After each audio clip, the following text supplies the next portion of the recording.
Family and fellow soldiers, I'm the Professor, and this is the Moment of Truth. If something happens once, it's a phenomenon. If it happens twice, it's a coincidence, but if something happens repeatedly, that's how you know that it's intentional. Now, have you ever heard of Jane Campion? Me neither. Allegedly, she's a film director, but I can't think of anything she's done, and apparently neither can anyone else. So this Z-list nobody, who the white media is trying to pretend is supposed to be some sort of auteur now because she made a movie with Benedict Cumberbatch that nobody saw, she's trying to find a way to get herself some quickie attention.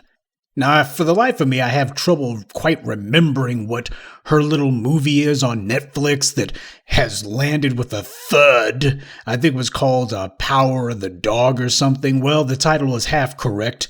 There was no power to this movie, but it was definitely a dog, a dead one. Her little art house film died as soon as it debuted, but white feminists are demanding that they be given some attention, so the white media plays along with the fraud that this Campion woman's supposed to have made some great movie because reasons. She's a nobody in Hollywood, a nothing. Up until last week, nobody knew or cared who she was or about her flick, even though it had Doctor Strange in it. So this is her way of raising her little profile. And because Hollywood is as racist as Washington or Wall Street or any other gang of neo-Confederates you can think of, her blatant racism is not being denounced. Instead, it's being ignored. Well, this Campion clown may not be denounced, but her movie certainly is, even by people in Hollywood. Her movie stank up the joint so bad that career cowboy actor Sam Elliott came out against it. This is a man who's done more than his fair share of cowboy films, including Tombstone. And it says a lot about Jane Campion and the esteem that she's not held in Tinseltown, that about the only people who were willing to stick up for the movie were the people who were in it. Now you got Sam Elliott, who's calling out this movie on grounds of that it's basically homoerotic. And he doesn't get canceled over it. Instead, people are kind of like, well, who cares? Her movie is of such little importance. It is so completely irrelevant. You can sit there and say something that would normally get someone canceled and nobody notices. So at the Critics' Choice Awards, Campion decided that she was going to do something that was going to make a little bit of noise, something that would get her some quickie attention. So Venus and Serena Williams were there because the movie King Richard starring Will Smith, which was a biopic about them, was being nominated for some awards too, and I guess Campion's little green-eyed monster came out. After she was given the award for Best Director by the Critics' Choice Awards, Campion did what a lot of white supremacists do when they're about to go ahead and say some stuff that they know is going to be hideously racist. She gave a little bit of insincere lip service to Halle Berry, and then she immediately said, "Serena and Venus, you are such marvels. However, you do not play against the guys like I have to." This is supposed to be an award night where she gives thanks to everyone. What kind of freaking award speech is that? Award speeches are supposed to be where you sit there and you thank your co-stars and you thank the studio and you thank your agent. Instead, she's sitting here deciding she's going to take some cheap shots at Serena and Venus Williams. You don't have to play against the guys like I do. Well, from the looks of things, Venus and Serena Williams are doing a hell of a lot better in their chosen field than Campion is. She disrespects some black women because she knows that that's going to get her some quickie attention, and then she does one of these white female sorry, not sorry apologies afterwards. It was all completely planned, staged. She knew exactly what she was doing. Serena and Venus, they're not filmmakers. And because of that, more likely they weren't going to be able to give any speeches that night, so as far as Campion was concerned, she wasn't going to have to get any clap back immediately. So she figured this was going to be her little chance to take some shots at them, and there wasn't going to be any incoming fire. Now, Venus and Serena Williams, they're not filmmakers. They've never been in a movie. The movie was about them, but they weren't in it. Why on earth would she even think to mention those two? There were plenty of other white women there that night that Campion could have referred to, all of who made movies that didn't stink up the joint. So when Campion spouted her little brain fart, she knew exactly what she was doing. She was speaking on behalf of the other racist white females in attendance like herself. At least that's how she saw it. Because she takes pride in knowing that when people talk about female directors, that means white female directors, white women like her. She and the other plain Janes, pun intended, they weren't pretty enough to be movie stars, but they've convinced themselves that there's some sort of twisted elite. Okay, she may not be making big bucks. Hell, her movies may be crashing and burning, but at the very least, when people say female directors, she can stick up her little wrinkled up, shriveled up arm and say, me, that means me.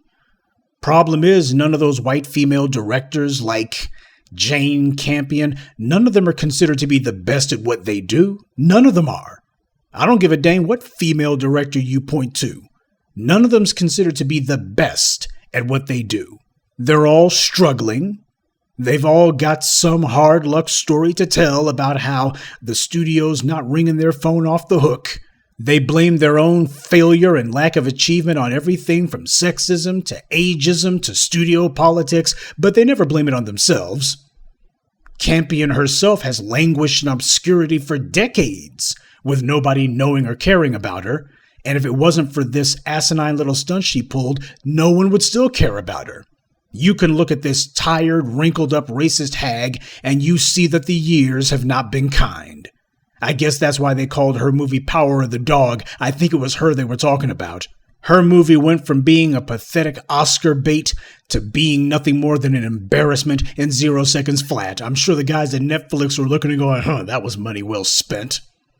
The awards that she's gotten are merely charity on the part of the industry, and she knows it, because nobody's asking what film Jane Campion's going to be making next, the same way that nobody cared about the movie that she just released. So no wonder she couldn't help herself when she saw Serena and Venus in the audience. She saw them and she immediately decided, I've got to say something. I have to. I got to put those two niggers in their place because they make me feel bad. She saw Serena and Venus Williams, who are the unqualified best at what they do.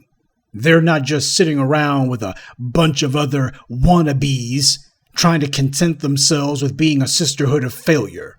You see, Serena and Venus Williams are everything that Campion and the other little female directors are never going to be. People actually know who Serena and Venus Williams are. People actually like Serena and Venus Williams.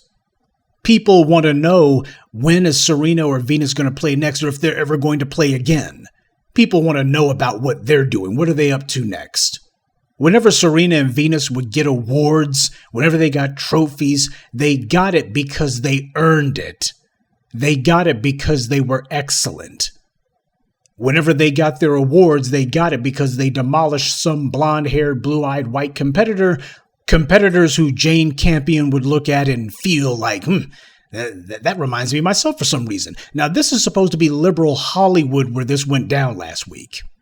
But the behavior there was much more like a CPAC convention in Texas, now wasn't it? And speaking of California, at the same time that Jane Campion was making a fool of herself attacking black female tennis players, there was a white woman heckling Naomi Osaka at Indian Wells.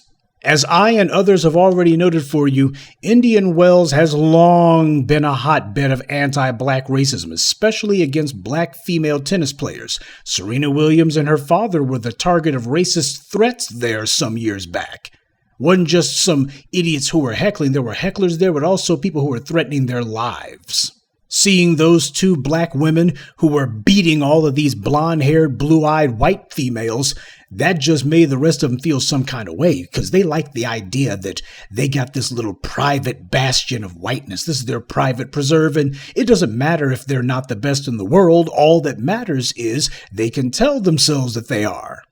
And then what happens is you got these two black women who come along and beat them easily, beat all of their little champions easily. You're looking at these blonde hair, blue-eyed females who remind you of your own daughter, remind you of your own sister, or maybe yourself.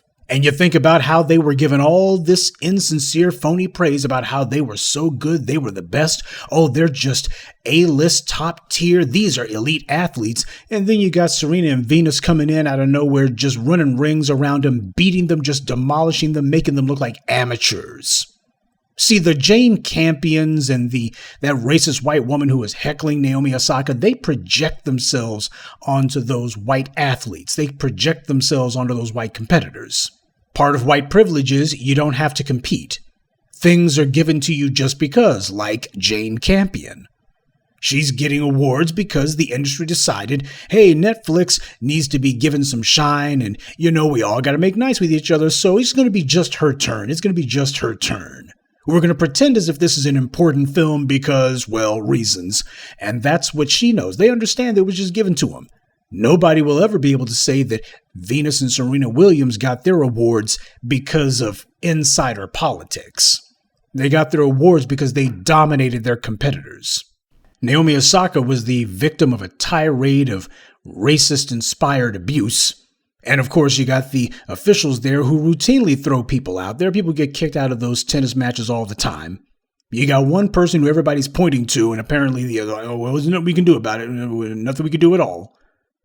You see, when black women achieve something, it's not portrayed as a victory for women. The Jane Campions and her type, they don't say, oh, this black woman, she has made a stride for women. The white media and white feminists make sure they make it clear that whenever black women distinguish themselves, usually by outperforming white women, well, that's not an achievement for the sisterhood. That's just an achievement for black people.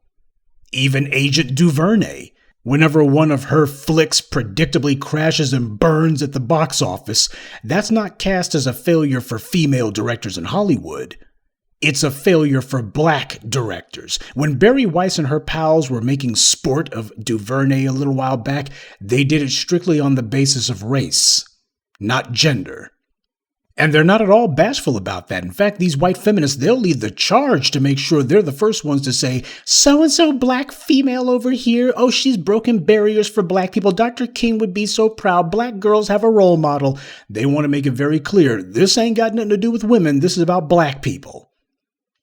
When Naomi Osaka was being harassed during her match, not one of those feminists was saying how terrible it is that a woman has to endure that. None of them were saying anything about how she is made to feel unsafe in what should be a safe place with decent people. This is her arena. She's just trying to do her job. She's doing what she loves to do, and she's made to feel unsafe in this place of all places. In fact, they didn't have much to say about the racial aspect of it at all. See, white feminists are the first ones to give their 2 cents, which nobody asked for, about all kinds of issues that have absolutely nothing to do with gender at all.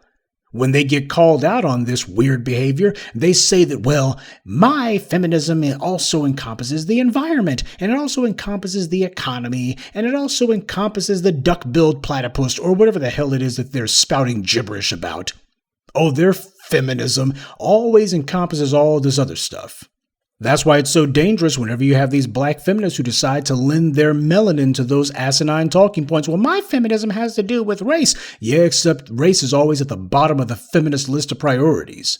I also couldn't help but notice that the Williams sisters weren't terribly vocal about this. Now, on the one hand, you could say, hey, if they mention this irrelevant Campion woman, they're going to be giving her far more attention than she could ever get on her own, and I can understand that. But there is a reality here that when something of this nature happens, at the very least, you certainly don't want people getting the idea that this can become habit-forming, but unfortunately, with prior racial attacks and humiliations, especially against Serena Williams, well, unfortunately, there is a history of trying to blow these things off, and we see what this inaction has resulted in. This is who Hollywood's giving awards to, and apparently this is how you get it. Well, I think that we can all agree that the award for the most asinine comment of the night goes to Jane Campion. I certainly wouldn't give her a trophy, though I do think a tennis racket over the head would be appropriate. Good day, and be one. I'd like to take a moment to mention some of our contributors: Ginger Vine, Terrence Jones, Fatis Mokhtar, Aaron Kennedy, and Miss Debbie. Salute to them, and thank you to everyone for listening, liking, and sharing this message. Black empowerment only exists because of you.